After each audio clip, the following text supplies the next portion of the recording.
Hi, I'm Aj from Malaysia. And I'm Prim from Thailand. Welcome to the second episode of YSEALI TV at YSEALI Sea Camp ASEAN.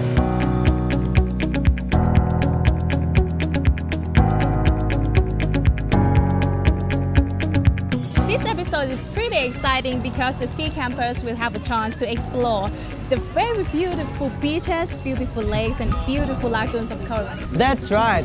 Prim, did you know that Coron is part of the Palawan, which has been named as the best island in the world by various international magazines? Yes, and Palawan is also named the last biodiversity frontiers because it still retains more than 50% of the original forest cover.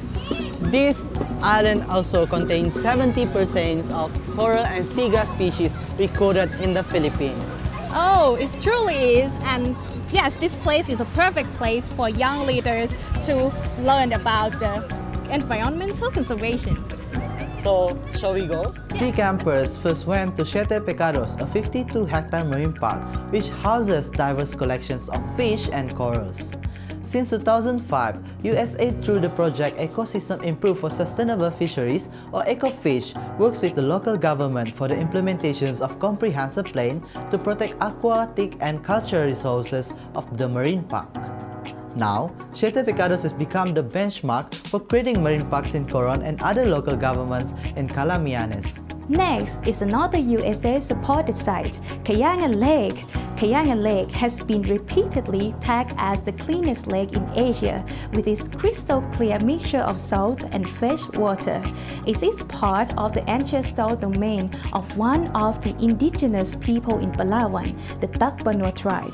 Surrounded by towering limestones, the lake has been the most photographed site in Coron. Then, sea campers had the launch in one of Coron's famous white sand beach, Bano Beach.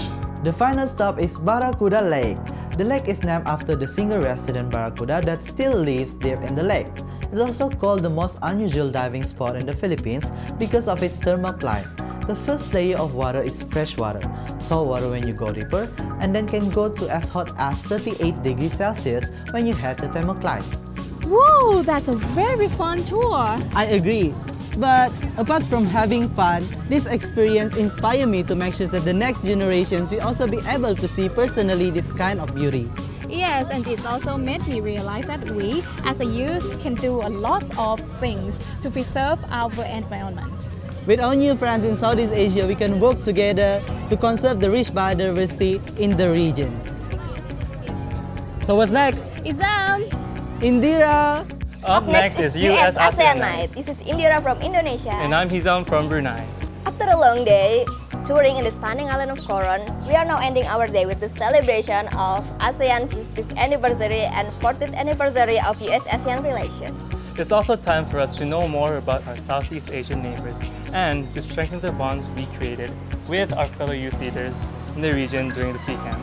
The program started with a message from the Deputy Chief of Mission, Michael Klacheski, of the U.S. Embassy in the Philippines. Since 1977, the United States has partnered with ASEAN in various aspects including cultivating emerging leaders.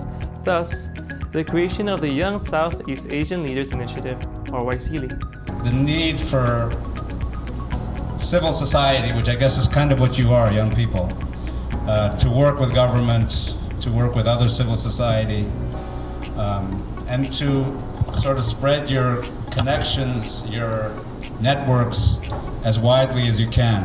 And frankly, the importance of working in institutions that really work well. And ASEAN is one of those institutions, and the United States government has really put a lot of stake in ASEAN. So we've been working with ASEAN for 40 years. But you know, you can work with it and just be symbolic. But in this case, it hasn't been symbolic at all. We've been doing a lot with the countries of ASEAN. And we really consider that an important instrument for achieving some really good things. But you're not alone, all of you. You are very much part of a tremendous team. And I have to say, a team that continues to build. So I hope that you will continue to spread the word about how great YSEALI is. The participants then showcased their culture through different presentations. The program ended with a dance number by the students of Palawan State University. It was a traditional Filipino folk dance named Tinikling, which the participants were also able to try. Today was a full day, but I don't feel tired at all. Me too. There are plenty more activities lined up for sea campers, which keeps me energized and excited. So continue to join our journey in the very exciting of sea camp. And see you at the next episode of YSEALI TV. Bye. Bye.